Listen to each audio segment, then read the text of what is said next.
Hey everybody, the purpose of this problem is not to answer question number 10921 because you have the solution already for this bad boy in your textbook in collaborative statistics. It's just to answer the question I asked you in your homework. I said, you've got data here where they ask husbands and wives to give an answer to I'm pleased with the way we divide the responsibilities for childcare. 1 strongly agree, 5 strongly disagree. And you're asked to do a hypothesis test on this, a matched pair test, which, is perfectly logical. You've got a wife matched with each husband. Therefore, you can look at the differences between their scores. The question I posed is there any reason to be skeptical of the results? Quite simply, this is Likert data, Likert. Likert data is, it's nominal. Excuse me, it's ordinal. It's ordinal data. Ordinal meaning that 1 is less than 2, is less than 3, is less than 4, is less than 5.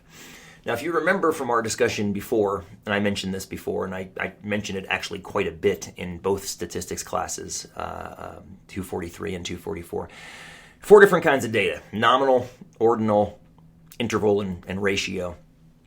Ratio is the strongest because it has a 0 with which you can then measure. And distances between the data points are meaningful.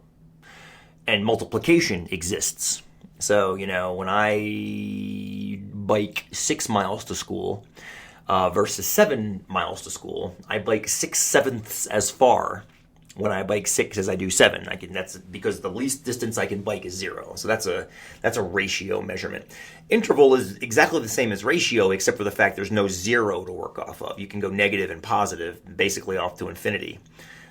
So you lose the multiplicativeness, but the distance from 1 to 2 is the same as the distance from 2 to 3, so there's no confusion there. The problem with this data, so you're taking the difference, 2 minus 2, 2 minus 2, 3 minus 1, 3 minus 3, 4 minus 2, and so forth.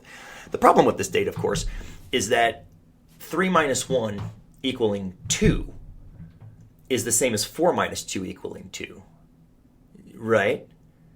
Well, that's dangerous. It's also dangerous to think that 2 minus 2 and 1 minus 1 both equal 0, and that 0 means the same thing. Because these numbers are these people's perceptions of what they think about responsibilities for childcare. So a 3 here with this wife might be a different than a 3 with this wife, might be a different than a 3 with that husband. These 4s, have we coached them so that they know what a 4 is? How about all these 2s? How about all these 2s, right? Are all those 2s the exact same thing? Same thing happens to you guys on your student evaluations. 7s, 6s, 5s. Did anybody coach you as to what a 7 or a 6 or a 5 is?